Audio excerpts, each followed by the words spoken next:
Tonight, a moment of truth for the war in Iran. Americans don't want high gasoline prices, but they're not against the war. But a key senator is warning his party about its impact ahead of the midterms. We're worse off than we were before the war. Plus, Trump-backed candidates win big in Arizona.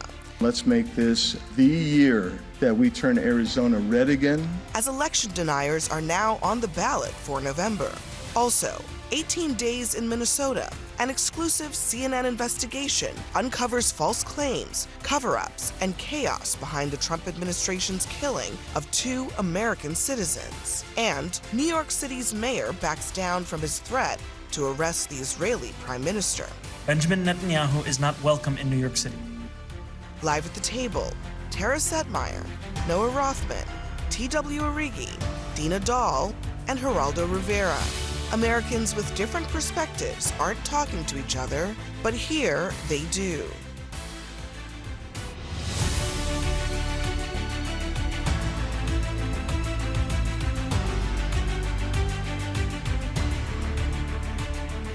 Good evening. I'm Abby Phillip in New York. Tonight, the human toll of the war in Iran was realized as 4 American soldiers killed this weekend returned home.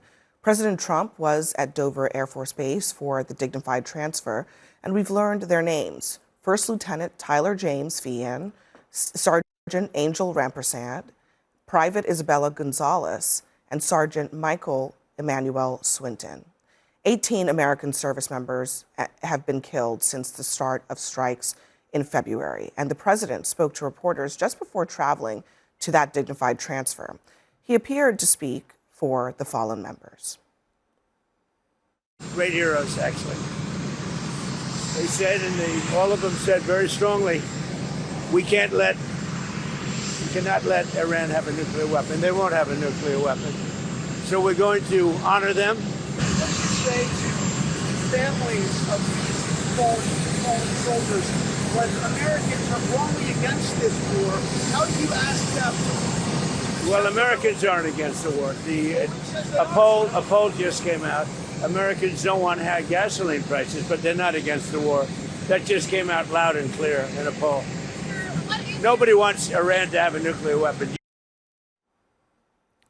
It's unclear what poll he's referring to there, because poll after poll for the last 3 months has shown that Trump's numbers when it comes to the war in Iran are significantly underwater, with roughly a third of voters saying that they approve of the president's handling of the situation in Iran. Senator Rand Paul didn't shy away from criticizing the war effort, and he warned the party of backlash that they could get in the midterms. I think the Iran war has not been a success. I've been opposed to the Iran war from the beginning. I think by any objective measure, we're worse off than we were before the war. How do you think voters would react if the GOP Congress approved $70 billion or so for Iran before the midterms? I think people are mostly upset about how much things cost, so when they go to see gas prices. But it's also really just all across the board. Will there be backlash in November? Probably. Before we open it up to the table here, we invite you at home to join the debate. Go to cnn.com/Abby and weigh in. We'll get to some of your comments throughout the show. But Noah, what do you think is the answer to that question that Manu asked him? Will there be backlash? And also, how are voters supposed to react to an ask for $70 billion for a war that kind of came out of nowhere? Congress wasn't asked about it. Voters weren't explained about it beforehand, at the same time that their costs are rising at home. Yes, so I can't imagine how many times we've said it around this table that the president should have approached the Congress with a war authorization vote. He should have explained to the American people and should do so right now what is expected of them, the burdens that they are expected to bear, and why the Islamic Republic is such a threat, and why neutralizing it will yield incredible advantages for the United States, as well as pocketbook advantages for them. I don't find Senator Paul's comments especially revelatory. He's been ideologically opposed to the projection of American power since he's been in office. But I don't begrudge him or any Americans hostility to this conflict, because if you only follow it through American media, you would think America is just losing and Iran is just running the field on us.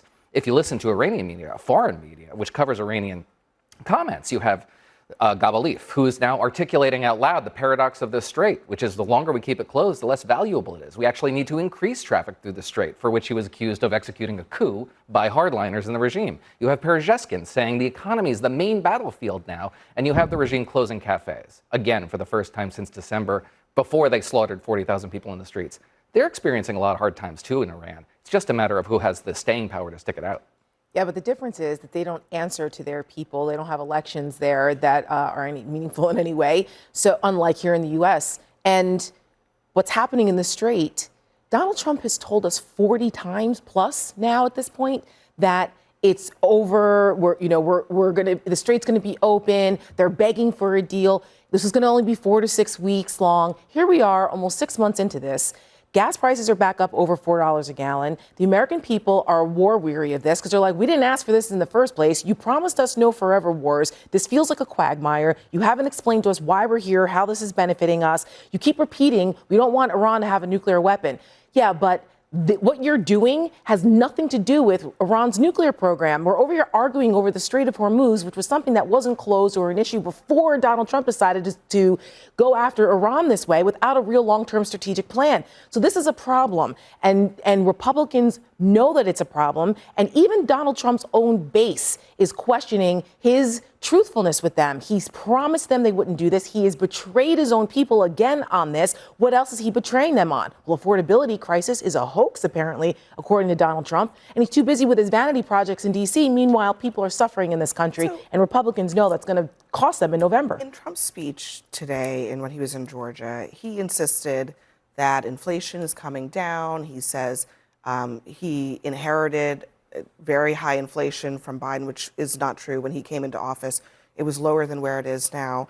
And I wonder, is he kind of in denial here? Because here's a Fox News poll that just came out. It said 34% of Americans now say that inflation has caused a serious financial hardship to them. That's up 8 points from the same time a year ago, in July of 2025. And if you look at the numbers over time, which it's not on the screen, but if you look at it over time, that's about where it was when Biden was president, and it was at its worst when inflation was at those high percentages that Trump keeps complaining about. I think the bad news is being driven by what's happening in the Mideast, what's happening with Iran. My rule after decades of covering that region is that the news always gets worse. Now you're locked in this strike, counter strike, eye for an eye, bridge for a bridge. Where does it end? Everybody's getting melancholy because they're watching the prices go up, even as the situation there turns worse every day. Now, there'll come a time when, just from sheer exhaustion, they'll stop killing each other at this rate. The infrastructure of Iran will be sufficiently devastated that they'll be, just like after World War I, it's a situation where we're locked in and we're in worse off shape now than we were. And I think that these prices are going to continue to climb. And really, Rand Paul's point about the Republicans are going to be hurt in the midterm, as they should, because Congress is completely giving up their constitutional right to authorize war. We're well past the 60 days, and there's not a peep. Mike Johnson is willing to go along. So, yes, Trump is out there lying all the time. He's out there claiming the fallen soldiers are saying things that I'm very sure they did not say to him. But the Republicans in Congress who are on the ballot come November have done nothing to insert their constitutional authority to decide whether or not we go to war. Have that conversation, have the vote. Here's another quote from Rand Paul talking about just how the administration could come asking hat in hand for more money when they never asked Congress to even go into this war in the first place.